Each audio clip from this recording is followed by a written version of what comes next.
que ça vous dit, un petit vendredi matin, Black Friday, d'aller vous obstiner avec d'autres consommateurs? Eh bien, c'est une scène qui a été captée aux États-Unis, mais on en voit partout dans le monde, aussi en Grande-Bretagne. Journée très populaire pour les aubaines.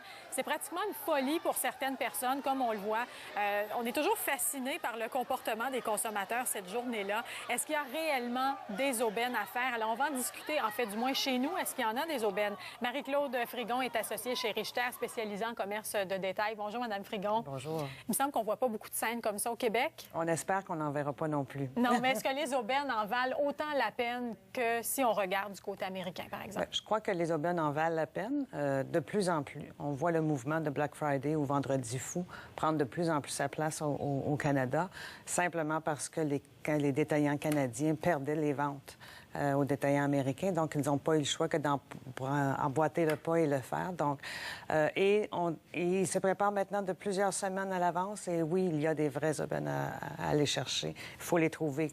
Il faut faire ses recherches et bien les trouver. Exact. Il faut faire les recherches. On parle d'ailleurs beaucoup de commerce en ligne, le cyber-lundi aussi qui s'en vient. Donc, c'est quoi la différence? Les aubaines sont-elles meilleures le lundi ou le vendredi? En fait, la ligne avec le cyber-lundi va commencer à être difficile à aller chercher parce qu'il y a beaucoup de ventes en ligne qui se font pendant le Black Friday aussi. Donc, habituellement, ce sont des rabais qui seraient différents, tout simplement, mais les détaillants canadiens offrent aussi des rabais en ligne, évidemment, le vendredi. C'est une façon aussi de provoquer des ventes. Là, on s'entend que le commerce de détail, c'est pas nécessairement évident ces temps-ci. On veut que les consommateurs achètent.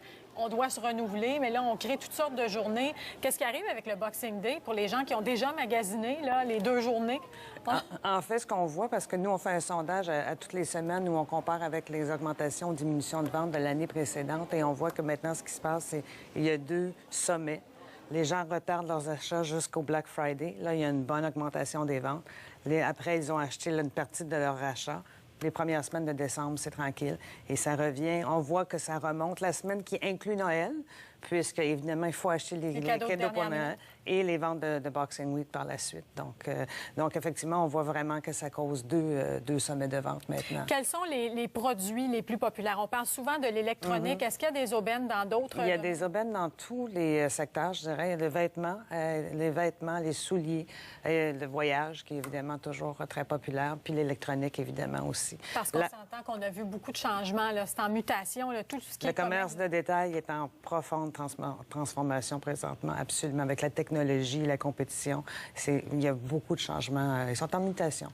Et ce qu'on voit parfois, ce sont des boutiques web qui décident d'ouvrir une boutique qui a pignon sur rue. Donc, c'est un peu l'inverse du processus. Oui, tout à fait. Puis je pense que ça prouve qu'il y a quelque chose à aller chercher en magasin, que ce soit la consultation, le relationnel qu'on ne peut pas avoir dans un site web, puis aussi de pouvoir démontrer la marque du magasin. Ça se fait plus en présence physique qu'en présence web, ça, c'est clair. Et quand on dit, bon, il y a des journées ciblées, mais quand même, il y a des spéciaux qui durent quelques semaines quand même. On n'a pas le choix de liquider l'inventaire pour passer un autre appel après les fêtes. Tout à fait. Donc, il y a les rabais énormes qu'on voit pendant la fin de semaine du Black Friday. Après, on remonte les prix. Et après, on revient à la loi du marché où est-ce que les détaillants regardent combien de ventes ils font, combien d'inventaire il leur reste et ils ajustent les prix pour être sûrs de ne pas se retrouver avec des surplus d'inventaire en fin de saison. Et c'est là qu'on se retrouve au Boxing Week.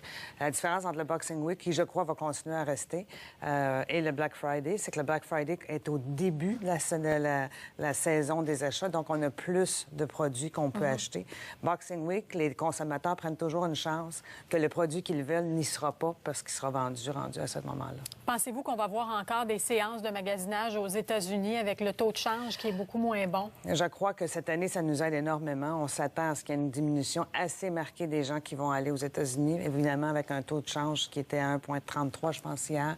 Les avantages d'y aller sont moindres. On espère même accueillir des Américains qui viendraient magasiner ici. On leur ouvre grandes les portes, effectivement. Puis je crois aussi que les consommateurs perçoivent qu'il y a plus de vrais rabais maintenant à faire ici que par le passé, parce que si on n'offre pas des vrais rabais aux consommateurs, ils sont tellement informés qu'ils vont aller chercher ailleurs. Et les gens ont l'impression de payer trop cher s'ils ne profitent pas de ces rabais-là. C'est normal. On parle beaucoup d'endettement des ménages aussi. Tout à fait. Est-ce que les gens achètent encore beaucoup? Est-ce que... Le Conseil québécois du commerce de détail fait un sondage à chaque année. Ils évaluent environ à 650 $ le montant que les consommateurs vont dépenser pour la période des fêtes. On estime que durant Black Friday, ils vont dépenser près de 300 $. Donc, la moitié des achats seront faits. Les gens ont tendance à s'en tenir à leur liste, à essayer de ne pas excéder. Évidemment, il y a toujours des achats impulsifs, mais ils essaient de pas trop, de vraiment s'en tenir à la liste d'achats qu'ils ont déterminée. C'est très sage. Oui, Madame on leur Frigon. souhaite. Oui, merci beaucoup d'avoir été avec nous ce matin. C'est un plaisir. Merci.